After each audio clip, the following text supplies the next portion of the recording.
경찰은 사건 초기부터 이용구 차관 그냥 변호사인 줄 알았지 누군 줄 몰랐다. 그러니까 봐주고 말고 할 거 없었다. 라고 강하게 주장해왔습니다. 그런데 이게 거짓말이라는 의혹이 제기됐습니다. 누군지 알고 있었다. 자, 그렇다면 이게 사실이라면 알고 덮은 거냐? 아니면 알고서도 덮은 건 아닌데 사실과 다른 얘기를 국민에게 한 거냐? 그런 논란이겠죠. 지난해 11월 6일 이용구 법무차관 당시 변호사 택시기사 폭행 신고 접수됐고 특가법 아니라 단순 폭행죄 적용해서 내사 종결 처리했어요. 봐주기 논란이 일었는데 당시 해명, 경찰의 해명은 변호사라는 것만 알았고 아이 뭐 누군지 어떻게 아냐. 변호사가 얼마나 많은데. 안 봐줬다. 경찰은 강하게 이렇게 밝혔습니다. 그런데 경찰의 자체 진상조사 결과 사건 발생 4일 후 서초경찰서 생활안전과에서 A 총경에게 보고를 합니다. 아우, 이분이 그 차기 공수처장 후보로 거론되는 유력 변호사래요. 그냥 변호사가 아니라 차기 공수처장 후보로 거론되는 분이랍니다. 라고 자기들끼리는 다 보고했다는 거예요. 검색한 간부는 수사 담당 B 형사과장, 업무용 컴퓨터로 이용구를 검색했었다는 겁니다. 이게 다 나왔네. 검색한 내역까지. 공수처장 후보로 거론된다는 기사를 읽었던 내역까지 다 나온 겁니다. 예? 검색해놓고 뭐요? 그냥 변호사인 줄 알았다고요? 국민들에게 경찰이 거짓말한 게 됐습니다. 피해자 택시기사는 이날 서초소 형사과 조사를 받았습니다. 다 알고서 택시기사도 조사한 겁니다. A 총경과 B 형사과장, 이 차관의 경력과 관련된 내용 알고 있었던 것이 맞다라고 경찰 자체 진상조사 본인들이 이렇게 자백까지 했다고 합니다.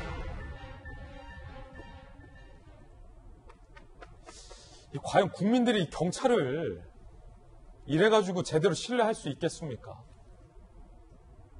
박정화 대변인. 이게 지금 왜 거짓말했을까요, 경찰? 그러게 말이에요. 아유, 뭐 이해가 안 되는데 뻔한 거.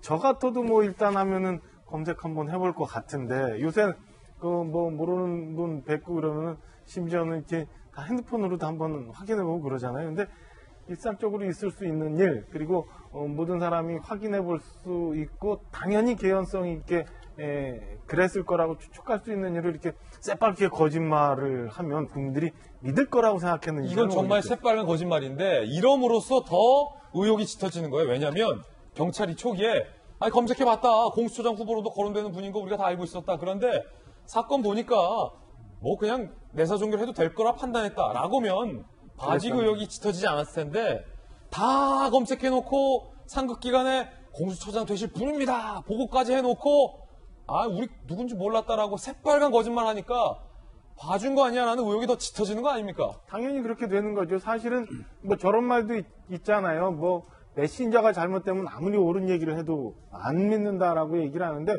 지금 경찰에 대한 신뢰가 이렇게 무너져 있는 상황에서 저렇게까지 이런 일까지 있는데 지금 하는 얘기들이 좀 전에 저희가 봤습니다만은 우리 손정민 군 사실 내용까지 다 누가 국민들이 어떻게 저거를 믿을 수 있겠어요? 말씀하신 것처럼 애초에 알았다고 했다면 그거 일반적으로 다 알 수 있는 일이었는데 그랬다면 국민들이 나머지 것들은 믿을 수 있었을 텐데 저는 애초부터 저렇게 숨기려고 했고 사건 초기부터 뭔가 다 알고 있었으면서도 지금 뭐 저기 블랙박스도 없다 뭐도 없다 뭐 브레이크를 밟았느니 안 밟는지 도로 선상이었는지 아파트 아니니 이런 얘기들이 자꾸 되니까 아이고 처음부터 끝까지 이용구라는 사람이 어떤 사람인 줄 알고 공수처장 후보자가 될 아주 막강한 변호사라는 걸 알고 그냥 사건을 대충 덮으려고 했던 것 아니냐. 그래서 여지껏 제대로 수사도 못하고 지금 몇 달이 지날 때까지 이렇게 왔던 것 아니냐라고 스스로는 결론을 국민들 스스로는 결론을 이미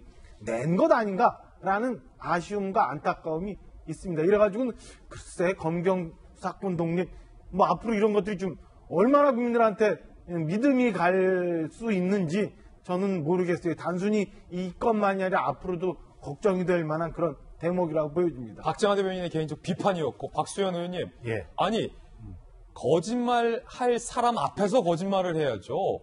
국민들 앞에서 어떻게 거짓말합니까 경찰이? 그러니까요.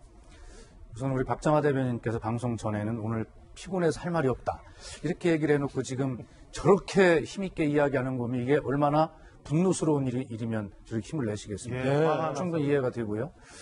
근데 제가 봐도 저도 얼마 전에 뭐 공적 사적인 뭐 이유로 저도 조사를 받고 뭐 한 적이 있는데 제가 그 고발을 한 거기 때문에 이제 고발인 조사를 간 거죠. 그런데도 너무 심하게 조사를 하는 거예요. 그래서 아니 정말 이렇게까지 왜 그러냐 그랬더니 저보고 박수현 씨가 공인이기 때문에 봐주는 것 아니냐라고 하는 상대방의 의혹 제기가 있을까봐 더 엄하게 한다는 거예요. 그 말을 들으니 또 잘했네요. 예, 그러니까요. 예. 그래서 제가 그 말이 맞겠다. 내가 어. 더 협조하겠다. 그래서 정말 제가 생각할 땐 필요 이상으로 조사를 받았거든요.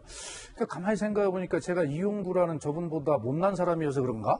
이런 또 화가 나는데요, 제가. 갑자기 그럴 수 있죠. 그렇죠. 박수영 우리 대변인 네. 입장에서는. 정말 미련한 짓들입니다. 왜 저런 일을 왜 합니까? 경찰. 예. 그리고요, 지금 핵심은 이제 저렇게 경찰의 이제 자백이 나왔기 때문에 증거도 나오고 했기 때문에 지금 문제 남은 건 뭐냐면 이용구 법무부 차관이 경찰이 저런 짓을 하고 있는 것을 또는 한 것을 알았느냐의 문제가 남은 거예요. 만약에 그런 것을 이용구 법무부 차관이 알고도 지금 이렇게 하고 있다. 그러면 정말 무책임하고 비양심이죠. 오. 거의 범죄 아닙니까 저거? 예. 저는 그렇게 생각합니다. 박수현. 예. 예, 저는. 그래서 저는 우선 경찰이 잘못한 것은 밝혀진 거고 예. 나머지는 이용구 법무차관이 원래 우리가 이제 뭐 기소됐던 그런 혐의 그건 떠나서 요 관계까지도 알고 있었느냐라고 하는 문제가 앞으로 이용구 법무차관의 운명을 결정질 것 아닌가. 저는 그렇게 보여집니다. 박수현 의원님의 강력한 돌직구. 그런데 거짓말한 것뿐만 아니라 상급 부서에까지 전달했다고 합니다. 함께 보시죠. 이용구 사건 윗선 보고 의혹. 김창룡 경찰청장. 서울경찰청 경찰청은 보고받은 바도 없고 청와대에도 보고 안 했다. 당시 이렇게 해명했죠. 서초경찰서 관할 지역에 변호사가 너무 많아. 그중 한 명으로 생각해서 보고 안 했다. 라고 당시에 강하게 얘기했죠.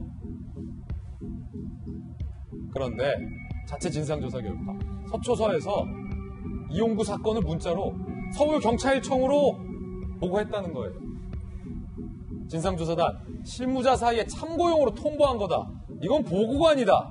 라고 해명을 했습니다. 어쨌든 윤태훈 시장님 네. 경찰청으로는 보고 안 됐다면서요. 근데 문자든 뭐든 보고된 걸로 보이고 통보가 됐고 서울경찰청 관계자 실무자까지 문자한 거다. 정식 보고를 할 수 없다. 경찰 안파. 실무자가 여권 유력 인사 범죄 사실을 파악하고도 윗선에 보고 안 왔다는 것은 비상식적이다. 라는 비판도 경찰 안팎에서 나오고 있는데 윤태훈 시장님 약간 뭐 말장난하는 것 같기도 하고 뭡니까? 박성배 변호사님 잘 아시겠지만은 주요 사건은 예를 들어서 정식으로 보고를 하는 게 맞죠.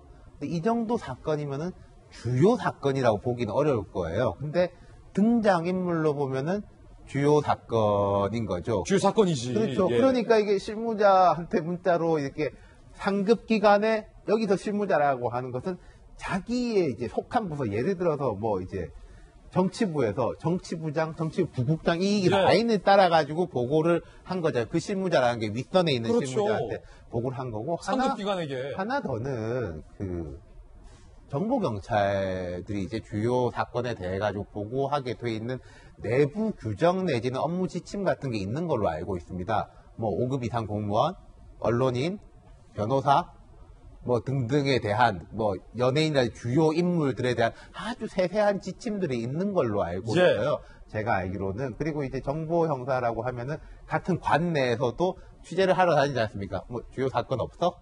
뭐 큰 거 없어? 이렇게 했을 때 그런 쪽으로서는 보고를 하는 게 관례이고 상례이고 그리고 이게 담당자가 알았다라면은 그럼 이제 그 정보 라인 따라 이제 올라간다면 그게 또 어디로 갔을지 제가 생각할 때 경찰이 지금 이까지 나온 마당에는 빨리빨리 지금이라도 완전히 정리를 하는 게 예. 저는 이제 맞다고 봐요. 그리고 이제 하나 더 짚자면 아까 제가 김종민 의원이 김호수 이제 검찰총장 후보자한테 이야기하던 게 생각이 나는데 검찰총장은 브레이크가 돼야지 악셀레이터가 되면 안 된다. 근데 우리가 경찰은 자꾸 브레이크만 밟는 거 아니야?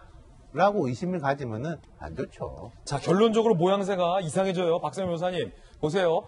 담당 형사과장하고 형사에 대해서는 경찰이 진상조사에서 공개를 다 해버렸어요.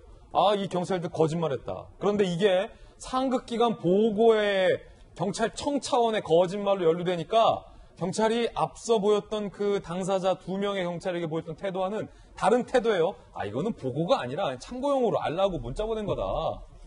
모양새가 이게 뭡니까?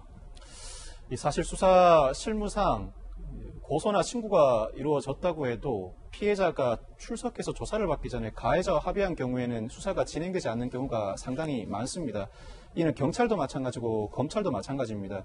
합의가 이루어진 경우에는 피해자가 출석 자체를 거부하거나 출석한다고 하더라도 진술을 제대로 하지 않는 경우가 많은데 이 경우에는 경찰이나 검찰이 사건을 종결해 버립니다. 그런데 이 사안은 사건을 종결할 만한 사건이기도 하면서도 피해자가 직접 경찰에 출석해 유의미한 진술을 했기 때문에 그럼에도 불구하고 사건을 진행해야 하는 사건이기도 한 경계선상에 있는 사건입니다. 그렇다면 관련된 수사나 자체 진상조사가 이루어진다고 하더라도 혐의 없음 처분이 이루어질 가능성이 충분히 남아있는데 문제는 거짓말을 했다는 게 문제입니다. 애초부터 이용구 차관의 당시 구체적인 경력을 알고 있었고 비공식적이나마 보고가 이루어졌다라고 이야기했다면 수사 실무상 수사를 진행하지 않아도 될 수 있는 사건, 그 항목에 포함될 수 있는 사건이기 때문에 어느 정도 충분히 합리적인 해명으로 마무리될 수 있는 사건이었는데 거짓말을 했기 때문에 봐주기 의혹이 더 불거지게 되고 상급기관에서 오히려 이 봐주기 의혹 과정에서 덮어주기를 하려는 시도를 한 것 아닌가라는 추가 의혹이 제기되기도 하는 것입니다. 결국 일부는 기소가 될 수도 있는 상황이고 일부는 자체 진상조사를 통해서 관련된 정황이 더 드러날 수도 있는 상황입니다. 아마 제가 추정컨대는 이 정도 사안은 수사 실무상 수사를 더 진행하지 않아도 되기 때문에 더 이상 조사가 진행되지 않을 것이다. 굳이 PC 등까지 확보해 조사는 진행하지 않을 것이라는 안일한 생각 때문에 거짓말을 한 것으로 보이는데 조사가 더 진행되고 말고를 떠나서 굳이 거짓말을 해서는 안 되죠. 예. 그렇다면 후폭풍이 그만큼 더 커질 수밖에 없죠. 박 대변인. 저는 이게 그냥 지금 경찰청 내에서 보고가 됐다는 건 지금 밝혀졌잖아요. 그럼 그 위에까지는 어디까지 갔는지에 대해서도 확실히 조사가 이루어져야 된다고 봐요. 그래서 왜 이렇게 경찰들이 스스로 알아서 뭐 이걸 덮으려 혹은 봐주게 하려 했는지에 대한 연유도 밝혀내야 된다고 생각합니다. 자, 경찰 거짓말. 과연 한 번뿐이었을까요? 라는 합리적인 의심이 국민들 사이에서 제기되고 있습니다.